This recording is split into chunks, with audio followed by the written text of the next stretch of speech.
राज्यामध्ये नगर परिषद आणि नगरपंचायतच्या निवडणुका खरं तर होऊ घातल्या आहेत आणि याच अनुषंगाने नगर परिषदेचे अर्ज भरण्याची प्रक्रिया ती सध्या सुरू आहे. मात्र पुण्यातील चाकण नगर परिषदेमध्ये शिंदे गट असेल किंवा उद्धव बाळासाहेब ठाकरे गट असेल, हे दोन्ही एकत्रित निवडणूक त्या ठिकाणी लढताना पाहायला मिळत आहे. आणि याच अनुषंगाने आपल्यासोबत बोलण्यासाठी राष्ट्रवादीचे माजी आमदार दिलीप मोहिते पाटील आहे. दादा, खरं तर एकीकडे पाहिलं की अनोखा उपक्रम खरं तर राबवला जातोय, कारण की चाकण नगर परिषदेमध्ये शिंदे शिवसेना असेल किंवा ठाकरे शिवसेना असेल एकत्र लढत. निवडणुकीच्या अगोदरपासूनच हे फक्त सांगायला दोन शिवसेना होत्या, हे सगळे एकत्र काम करत आहे.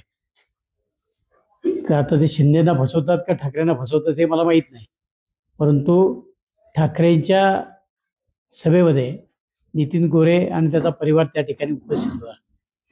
जर तुम्ही एका बाजूला शिंदेचे समर्थक सांगताय तर मग ठाकरेंच्या सभेला कसे आहात? आणि आत्ता काल स्वतः सचिन अहिर त्यांच्या ऑफिसला बसला होता. जर तुम्ही ठाकरेंचे कट्टर समर्थक आहात तर शिंदेचं काम करणाऱ्याच्या ऑफिसला बसून नियोजन कसं केलं जातं हे मला कळत नाही. काल दादा भुसे सुद्धा काहीतरी आले होते. मग हे सांगायला दोन शिवसेना आहेत आणि मात्र कार्यकर्ते एकत्र आहेत, अशा प्रकारची परिस्थिती या तालुक्यामध्ये निर्माण झालेली आहे. त्याचबरोबर तुम्ही विजय शिंदेची मुलाखत पाहिली असेल तर त्याचंही म्हणणं असं होतं की दिलीप मोहिते सोडून आम्ही सगळे पक्ष एकत्र आलो होतो. मग नेमकं काय तालुक्यामध्ये चाललंय तालुक्यातल्या जनतेला कळत नाही. आज जर तुम्ही पाहिलं असेल तर शिंदे सेनेमध्ये दोन मतप्रवाह दिसतात. की अतुल देशमुख नव्यानं प्रवेश केला, त्याचा एक वेगळा प्रभाव आहे, आणि चाकण शहरापुरता नितीन गोरे आणि त्यांचा एक वेगळा प्रभाव आहे. मग हे नेमकं कोणाला झुलवतात हे तर आज काही कळत नाही. एकंदरीतच्या पद्धतीने पाहिलं की तुमच्या ज्या निवडणुका झाल्या त्या दिलीप मोहितेंच्या विरोधात सगळे एकवटले होते. आता तसं चित्र पाहायला मिळेल का? आता साधारणतः तसं चित्र दिसत नाही, कारण ही स्थानिक प्रश्नावरची निवडणूक आहे. त्यामुळं या ठिकाणी वेगवेगळे आहे. मग आता चाकणमध्ये पाहिलं असेल तर तुम्ही शिंदे सेनेकडं जाणाऱ्यांचा कल वाढला आहे. आळंदीमध्ये पाहिलं असेल तर शिंदे सेना आणि ठाकरे सेना दोन्ही बसतात गुंडाळल्यात, तिथं BJPकडे जाण्याचा कल आहे. आणि खेडमध्ये तुम्ही पाहिलं असेल तर राष्ट्रवादीकडे येण्याचा कल आहे.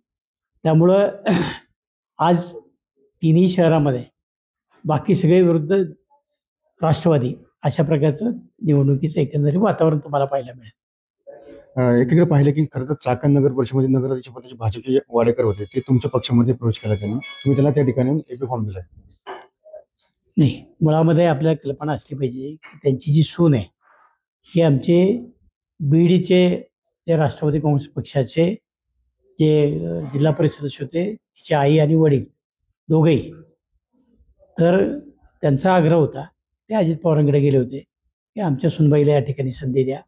आणि साधारणतः जर बारकाईने तुम्ही पाहिलं असेल तर भारतीय जनता पक्ष अत्यंत विस्कळीत अशा स्वरूपामध्ये आहे आणि त्या पक्षामधनं उभं राहून निवडून येईलच अशी कोणाला गॅरंटी नाही. मग साधारणतः जो राजकीय जीवनामध्ये काम करणारा कार्यकर्ता असतो तो हा विचार करतो की आपण जर कामच करायचं असेल तर आयुष्यभर नुसतं काम करण्यापेक्षा कुठंतरी राजकारणात संधी मिळाली पाहिजे, आणि त्या अर्थानं येतो. आणि राज्याच्या राजकारणात असं घडतंय ना, ओरिजिनल भारतीय जनता पक्षाचे लोक किती आणि बाहेरनं गेलेले किती. मी याचा जर विचार तुम्ही केला तर हे लोक का गेले, तर आपल्याला कुठेतरी संधी मिळेल या भावनेनेच गेलेले आहेत. त्यामुळं वेगळं काय असं तिथं घडलं असं अजिबात नाही. जरी कालिदास वाडेकर हे BJPचं काम करायचं ते BJPमध्ये काम करतील. आज मुलाला स्वतंत्र आहे ना, अनेक ठिकाणी मुलं एका बाजूला आहेत आणि वडील एका बाजूला आहेत. मी भारतीय जनता पक्षामध्ये सुद्धा, किंवा आता तुम्ही जर बघितलं असेल देसाई म्हणून शिवसेनेचे मंत्री होते आणि त्यांचा मुलगा मात्र शिंदे सेनेत आहे, हे पाहिलेलं आहे. किंवा तुम्ही मुंबईमध्ये तर अशी अनेक उदाहरणं आहे, बाप एका पक्षात मुलगा एका पक्षामध्ये.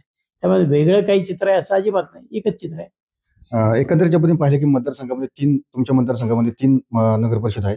तिन्हीमध्ये महायुतीचा तुम्ही धर्म पाळणार आहात का, एकत्र लढणार आहात का, कसं लढणार आहात का, स्वतंत्र लढणार आहात? आम्ही पहिल्या दिवसापासून सांगतो की आम्हाला महायुतीच्या माध्यमातून निवडणुका लढवायच्यात, परंतु 7% असे जो शब्द आहे त्याच्यामध्ये त्यांच्याकडनं तेवढा प्रतिसाद मिळाला नाही. इथल्या स्थानिक नेतृत्वाची इच्छा होती की बाबा आपले जर काही लोक निवडून आणायचे असेल तर आपण राष्ट्रवादीबरोबर गेलं पाहिजे. त्यांनी म्हणजे साखर आणि आळंदीमध्ये तशा प्रकारचा प्रयत्न केला.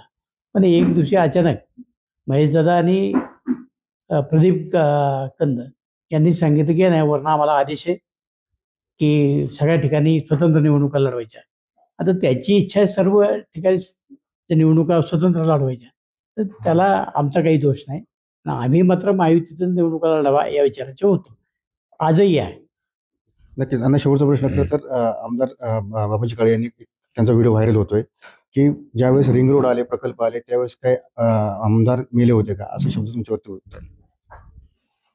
आमदार जिवंतच होते, आजही जिवंत आहेत. पण स्वतःचं अपयश झाकण्याकरता दुसऱ्याला दूषण देणं याच्यामध्ये ते वाकबकार आहेत. आणि जर माळकरी म्हणणार आहात, मी वारकरी संप्रदायाचा आहे, रामकृष्ण हरी म्हणायचं असेल, तर अशा माणसाच्या तोंडात शिव्या येणं, असं अपशब्द बोलणं हे कितपत योग्य आहे? त्यामुळे आता एक सिद्ध झालं की ते वारकरी नाही, त्यांची माळ खोटी आहे, त्यांचं वारकरी असतं सुद्धा खोटं आहे, आणि ते आता सिद्ध झालंय. त्यांनी ह्या पण त्याच्यामध्ये उल्लेख केला की त्या ठिकाणी भाव पलीकडच्या बाजूला 7 लाख दिलाय, इथं तुम्हाला कमी मिळाला आहे, असा उल्लेख केला. म्हणजे बाजारभाव ठरवण्याचा अधिकार दिलीप मैत्रीचा होता का? एक गोष्ट अशी आहे की बाजार मूल्य जे ठरवली जातात ती तिथल्या रेडिओ रेकनरप्रमाणे ठरवली जातात. आता जो हायेस्ट रेट असतो त्याच्याप्रमाणे ठरवले जातात. आणि तुम्हालाही माहिती आहे की जमिनीच्या व्यवहारामध्ये शेतकरी काय करतात, कमी चेक दाखवतात किंवा आणि रोख पैसे जास्त घेतात. त्यामुळे इथला रेडी रेकनर आहे हा नेहमी कमी राहिला. मावळमध्ये तो उंच होता म्हणून मावळला जास्त पैसे मिळाले, कमी. आता एवढं जरी त्याला कळत नसेल तर त्यांच्या अज्ञानाबद्दल मी काय बोलू शकतो. इथले जे रेट ठरवले गेले, इथल्या रेडी रेकनरप्रमाणे ठरवले, मावळच्या रेडी रेकनरप्रमाणे, हवेलीच्या रेडी रेकनरप्रमाणे, पुरंदरच्या रेडी रेकनर. पुरंदरमध्ये सगळ्यात कमी रेट मिळाला, कारण तिथं ज्या भागात रस्ता गेला तिथे एवढी मोठी खरेदी झालीच नव्हती. हे जर अशा पद्धती असेल, सगळीकडे एकच रेट दिला असता तर गोष्ट वेगळी आहे. तिथल्या रेडी रेकनरप्रमाणे शासनाच्या नियमाप्रमाणे दिलेले हे रेट आहेत, ही वस्तुस्थिती आहे आणि शेतकऱ्यांना सुद्धा माहिती आहे. आणि जर त्यांना शेतकऱ्यांना नको होतं तर ह्या सगळ्या गोष्टी शेतकऱ्याशी चर्चा करून झालेल्या आहेत. त्यांनी नाही द्यायची होती किंवा विरोध करायचा होता, आमचा कुठे विरोध होता त्याला. पण हे माहीत नसल्यामुळं, अनुभव नसल्यामुळं हे त्याच्या आखलीचे दिवाळे निघत आहेत. आता ते निवेदन केलं की मी तुमच्या शेतकऱ्यांच्या सोबत आहे, म्हणजे आमदारांचा प्रकल्पासाठी विरोध आहे का? अंगावर आलं की शेतकऱ्याच्या बरोबर आहे, आणि बैठकीत बसलं की पर्याय सुचवायचे. ही वस्तुस्थिती ते शेतकरी समोर होते. जेव्हा कलेक्टर मीटिंग झाली तेव्हा मी त्यांना असं म्हणत होतो कलेक्टरला की ऑलरेडी PMRDने एक रेल्वे लाईन ही करंजविरा मार्गे टाकलेली आहे, त्याच्यात कुणाचं नुकसान नाही. आणि ती रेल्वे लाईन आमच्या दृष्टीने फार फायद्याची. ती तालुक्याच्या बरोबर ती मध्यावरनं जाते. मग राजगुरुनगर जो विभाग आहे, सेज आहे, त्यांना उपयोगाला पडणार आहे, चाकणला उपयोगाला पडणार आहे, आणि तिथे सगळ्यात मोठं लॉजिस्टिक पार्क होत आहे. मग त्या लॉजिस्टिक पार्क करता सुद्धा ती रेल्वे फार उपयुक्त आहे. तर तीच रेल्वे मग तुम्ही जुनी जी पुणे नाशिक रेल्वे आहे त्याला आणून मिळवायची. ती चाकणवरनं आळंदीला जात होते. तुमचा उद्देश साध्य होता की आळंदी हे जे तीर्थक्षेत्राचं ठिकाण आहे त्या ठिकाणी ती येणार होती. मग हे बाकीचे जे आहे, बुलेट ट्रेन असेल किंवा ही तुमची आता पर्यायी रेल्वे मार्ग असेल, सगळे थांबवा आणि त्याच्यातनं शेतकऱ्यांचं नुकसान होणार नाही याची काळजी घ्या. मुळामध्ये केलेला रिंग रोड हा आम्हाला मान्य नव्हता. आम्ही त्याही वेळा विरोध केला होता की हा जर रिंग रोड तालुक्याच्या मध्यावरनं गेला असता तर अजून इथली वाहतूक समस्या कमी झाली असती. नाशिकवरनं येणारी जी वाहनं आहे, ज्यांना सोलापूरला जायचं, ती त्या रिंग रोडने डायरेक्ट गेली असती. मुंबईला जाणारी ती त्या बाजूने गेली असती. म्हणजे चाकणचा प्रश्न सुटला असता. पण दुर्दैवानं त्या ठिकाणी जी आखणी केली ती महाराष्ट्राच्या सरकारच्या काळात, BJPच्या सरकारच्या काळात केली होती. आणि एकदा एखाद्या प्रकल्पाची आखणी झाल्यानंतर फार बदलणं फार अवघड असतं. त्यामुळे तिथली परिस्थिती तशी आहे. नक्की. ज्या पद्धतीने पाहिलं की दोन्ही शिवसेना ह्या एकच आहे असं विधान एक ठिकाणी माजी आमदार दिलीप मोदी पाटील यांनी केलेलं आपल्याला पाहायला मिळतंय.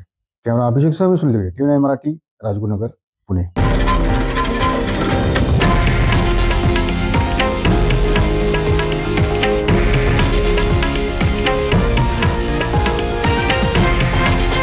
हे आहे देशातील नंबर 1 न्यूज नेटवर्क आणि आपण पाहत आहात TV9 मराठी, एकमेव.